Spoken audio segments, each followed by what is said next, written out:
Hey church, happy Thursday. Hope your day is going well, and if it's not, tomorrow's another day.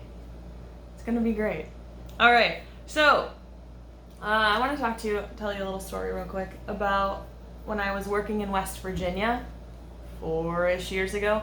I was working at a camp, and I was the unit director, and I was in charge of all of the teen counselors and their teen campers.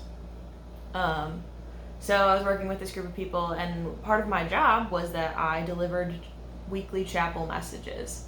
And one week we talked about Alfred from Batman, and we talked about his servant heart, and how he went about serving others. And then we ended that chapel message, which actually the message itself was very short, because we ended that chapel message by I invited all of the counselors that were working for me up onto the stage. And I washed their feet. And then I had them turn and wash their campers' feet. And it was a very humbling experience. It was really cool just how much we could really feel like Jesus' presence in the place that we were.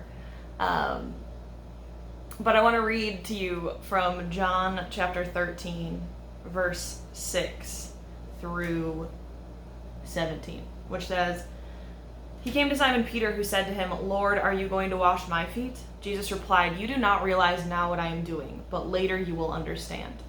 'No,' said Peter, 'you shall never wash my feet.' Jesus answered, 'Unless I wash you, you have no part with me.' 'Then, Lord,' Simon Peter replied, 'not just my feet, but my hands and my head as well.' Jesus answered, 'Those who have had a bath need only to wash their feet. Their whole body is clean. And you are clean, though not every one of you.' For he knew who was going to betray him, and that was why he said not everyone was clean. When he had finished washing their feet, he put on his clothes and returned to his place.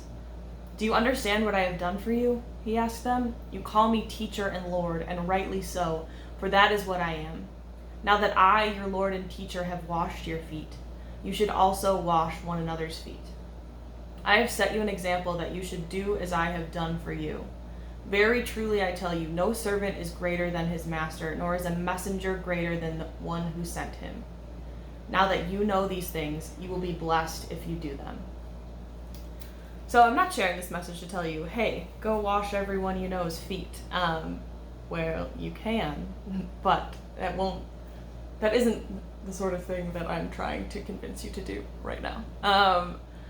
With this message, especially this end part of the verse, when God says, "I have set you an example that you should do as I have done for you." This whole book is full of examples of ways that we are to be like Jesus. And Jesus was kind, compassionate, caring, loving, all of these things and more. And we should live like Jesus in every aspect of our day. And so this really is just a reminder to you that if you're not sure how to be going about something, I mean, what would Jesus do? You know, it's the longest running thing. But what would he do in that situation? He would be kind and compassionate. He would love others well. And so that is my message for you today, is go out there, live like Jesus, love others well, and have a great rest of your week.